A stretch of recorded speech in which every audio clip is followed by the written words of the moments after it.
Hello welcome to this new lecture in data structure. आज हम करने वाले हैं एरेज पार्ट टू। तो आज के इस लेक्चर में हम पढ़ने वाले हैं मल्टी डायमेंशनल एरेज और इनको हम यूज़ कैसे करते हैं। और स्पेशली आज का जो लेक्चर है वो है बेसिकली कि हम एरेज के एड्रेसेस को कैसे कैलकुलेट करते हैं। तो चलो शुरुआत करते हैं बेसिक्स से। तो बेसिक्स में मैंने आपको बताया था कि एरे क्या है। एरे एक होमोजेनियस कलेक्शन है आइटम्स का, यानी कि उसमें आप एक जैसे आइटम्स को स्टोर करते हैं। दूसरा आपके पास है कि एरे स्टैटिक होते हैं। स्टैटिक का मतलब कि आपने जो आपके पास इंफॉर्मेशन है वो एक जिस मेमोरी लोकेशन में आपने स्टोर कर दिया आप उसको फिर घटा या बढ़ा नहीं सकते। और सबसे अच्छी बात जो है ये मेमोरी पे कंटिन्यूसली स्टोर की जाते हैं। और एरेज जो हैं ये आपको बेसिकली रैंडम एक्सेस प्रोवाइड करते हैं। तो जनरली आप देखोगे कि एरे जब भी मेमोरी में स्टोर की जाते हैं तो वो कुछ इस तरीके से स्टोर किए जाते हैं। मान लेते हैं कि ये आपके पास एक एरे है और ये वो मेमोरी लोकेशन है जहाँ पे फर्स्ट एलिमेंट आपका जो है स्टोर किया गया है।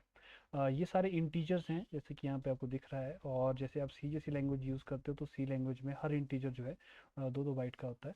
तो आप देख सकते हो कि बेसिकली हर इंटीजर जो है एक के बाद एक मेमोरी पे स्टोर्ड है। तो सबसे पहला एड्रेस अगर 1000 था तो ये जो दूसरा है 1002 है, नेक्स्ट 1004 है। तो सारे के सारे जो एरे के एलिमेंट्स हैं वो दो दो यूनिट के डिस्टेंस पे जो है स्टोर किए गए हैं। तो ये बेसिकली इसलिए पॉसिबल है क्योंकि एरे जो है आपका ये बेसिकली कंटिन्यूस है मेमोरी पे।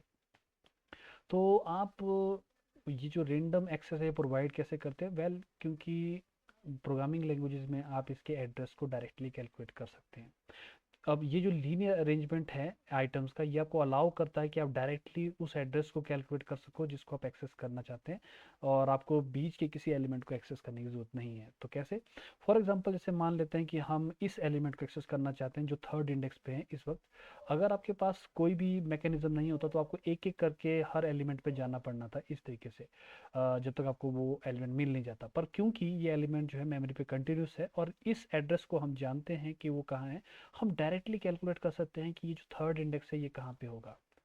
तो आप सोचोगे कि ये जो इंडेक्स नंबर 3 है और ये जो बेस एड्रेस है क्या इसके बीच में कोई रिलेशन है?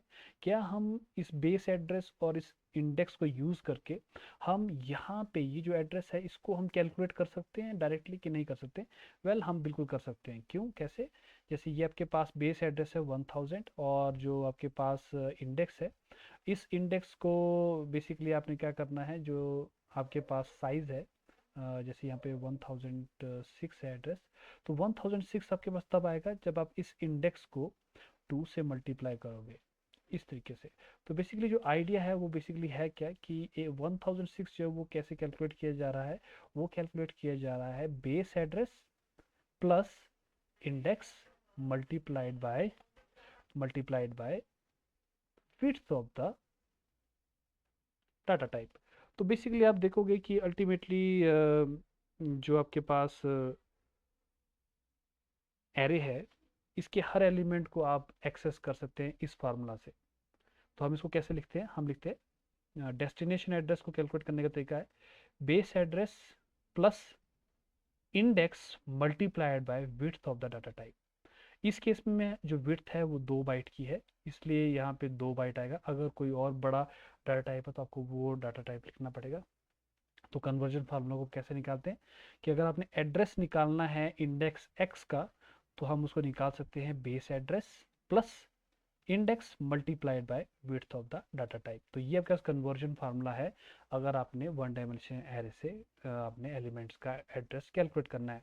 तो जब आप एरे में इस तरीके से एरे को लिखते हो A5 तो बेसिकली आपकी जो लैंग्वेज है वो उसको कैसे कन्वर्ट करता है, वो उसके बेस एड्रेस जो है ए का उसको 5 से मल्टीप्लाई कर देता है size of the data type से और फिर उसको ऐड कर देता है। तो इस तरीके से आपका जो है कन्वर्शन जो है जो वर्क करती है। सेकंड आपके पास है मल्टी डायमेंशनल एरे। तो मल्टी डायमेंशनल एरे जो है ये बेसिकली कैसे वर्क करते हैं? मल्टी डायमेंशनल एरे में आपके पास एक से ज़्यादा इंडेक्स हो सकते हैं। तो टू डायमेंशनल आपके पास एरे में दो आपके पास इंडेक्स रहेंगे जैसे ये आपके पास है।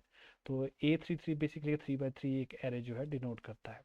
तो जनरली आप देखोगे जो टू डायमेंशनल एरे रहते हैं वो एक टेबल की तरह अरेंज किए जाते हैं और इनके इंडेक्स इस तरीके से शुरू हो जाते हैं कि सबसे पहले हम रोज लिखते हैं फिर उसके हम कॉलम लिखते हैं। तो A00 means zeroth row and zeroth column, A01 means zeroth row and first column, and so on, zero throw second column, zero throw and third column, इस तरीके से आपके जो एलिमेंट्स हैं वो अरेंज किए जाते हैं। मेन पॉइंट यहाँ पे ये है कि जो आपके पास इंडेक्स है वो आपके इस तरीके से लिखा गया है, रो पहले और कॉलम बाद में। जनरली आप देखोगे कि हमारी जो सी लैंग्वेज है वो आपके पास टू डायमेंशनल एरेज को बेसिकली बिल्कुल वन डायमेंशनल एरे की तरह ट्रीट करती है और मेमोरी पे बिल्कुल लीनियरली उसको स्टोर करती है। तो आप सोचोगे कि ये जो एरे आपको यहाँ पे दिख रहा है इस तरीके से, ज़ीरो ज़ीरो इस तरीके से, ये आपके पास फर्स्ट रो है, ये आपका सेकंड रो है, ये आपका थर्ड रो है और ये आपके पास फोर्थ रो है। तो डिस्पाइट कि ये एक टू डायमेंशनल एरे है, सी लैंग्वेज जो है अगेन इसको वन डायमेंशनल एरेज की तरह ही स्टोर करती है, यानी कि हर रो को एक के बाद एक स्टोर करती है। तो अगर मान लो आपको कोई इंडेक्स दिया है इस तरीके से कि आपको ये एड्रेस दिया है और ये इंडेक्स दिया है, तो क्या आप इस एड्रेस को कैलकुलेट कर सकते हैं या नहीं कर सकते हैं? यहाँ पे आपके पास इंडेक्स है 2 और 0 और आपके पास ये बेस एड्रेस है यहाँ पे, तो क्या कोई मैकेनिज्म है कि आप इसको कैलकुलेट कर सकते हो? वेल, मैकेनिज्म है क्योंकि हम जानते हैं कि हर एलिमेंट के बीच में जो है कितना गैप है, हर एलिमेंट जो है 2 2 बाइट का है इस तरीके से। तो हमारे पास अगर मान लेते हैं डाटा टाइप की विड्थ 2 है और नंबर ऑफ कॉलम्स यहाँ पे 2 है, बेस एड्रेस जो है वो आपके पास दिया हुआ है, तो आप एक कन्वर्जन फार्मूला बना सकते हैं और ये कन्वर्जन फार्मूला कुछ इस तरीके से वर्क करता है। ये आपके पास कन्वर्जन फार्मूला है। तो ये आपके पास बेस एड्रेस है यहाँ पे।